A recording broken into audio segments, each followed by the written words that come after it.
Hi, I'm Mrs. Wells, your librarian, and I'm here to read you Inky's Amazing Escape, How a Very Smart Octopus Found His Way Home.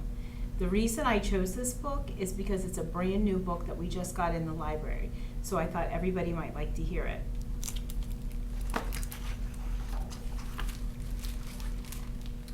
The baby octopus hatched out of an egg the size of a grain of rice.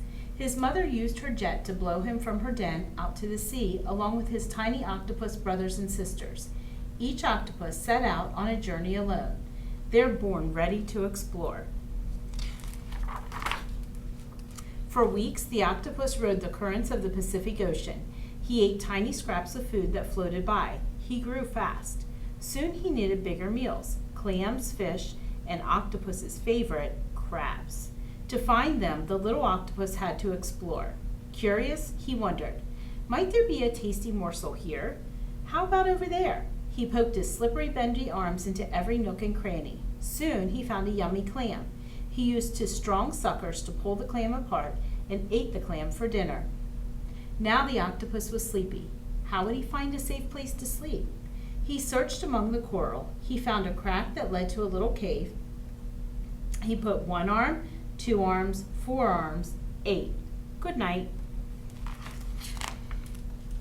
In the morning, the octopus again went exploring.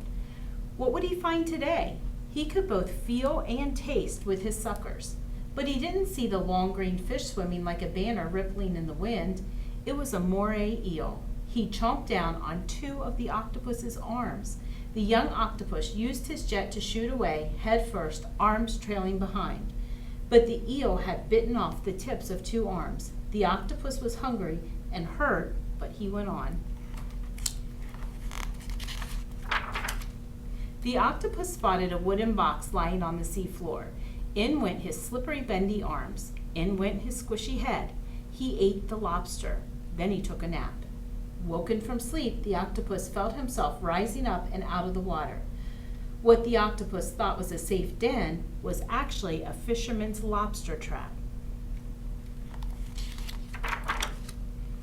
"You aren't a lobster?" the fisherman exclaimed.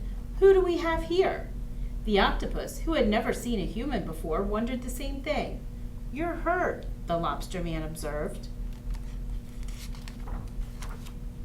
He decided to take the little octopus to the aquarium. The aquarium keeper saw the octopus's hurt arms. "You'll be safe with us," she told the octopus, and poured him into a tank. She named him Inky because when they're scared, octopuses can squirt ink. But the little octopus wasn't scared. He was ready to explore. He felt and tasted the glass and all the corners with his slippery, bendy arms and his strong suckers. He crawled to the top of the tank and looked up at the keeper. She handed him his favorite snack, a yummy crab. Now they were friends. Inky liked it when the keeper petted him. Sometimes he was so happy he would change color. Octopuses change color to fool prey and escape enemies, but they show their feelings this way too. When the keeper opened the lid to his tank, Inky turned red with excitement. When he relaxed, he turned white.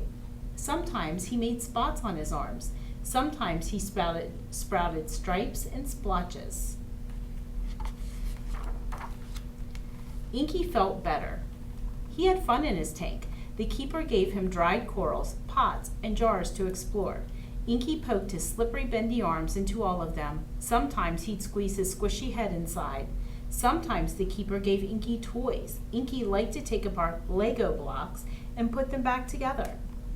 He liked playing with Mr. Potato Head.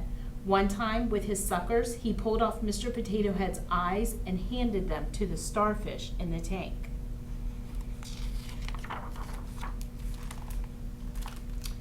Inky grew very fast. When he arrived at the aquarium, he was the size of a baseball. Now he was the size of a soccer ball. His arms had healed.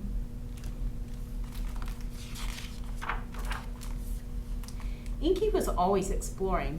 One night, the keeper forgot to close the lid to Inky's tank tightly enough. He poked a slippery, bendy arm through the gap. What would he find? First one arm, then another and another. Then all 8 arms climbed out of the tank. Finally, his squishy head was out too. Inky slid along the floor, exploring with his arms. Soon he came to a hole, a drain. The water was always slopping out of the aquarium tanks and hoses.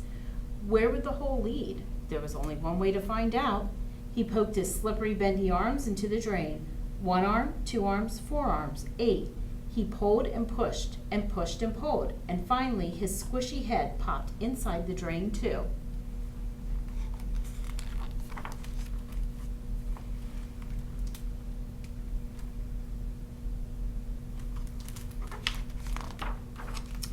Inky traveled a long way, down, down, and down. Inky inched his way through the long pipe. At last he could feel and taste a change. Out popped 1 arm, 2 arms, 4 arms, 8. And finally Inky's squishy head was free again. The drain pipe ran right back into the Pacific Ocean. And that's where Inky is today, still ready to explore.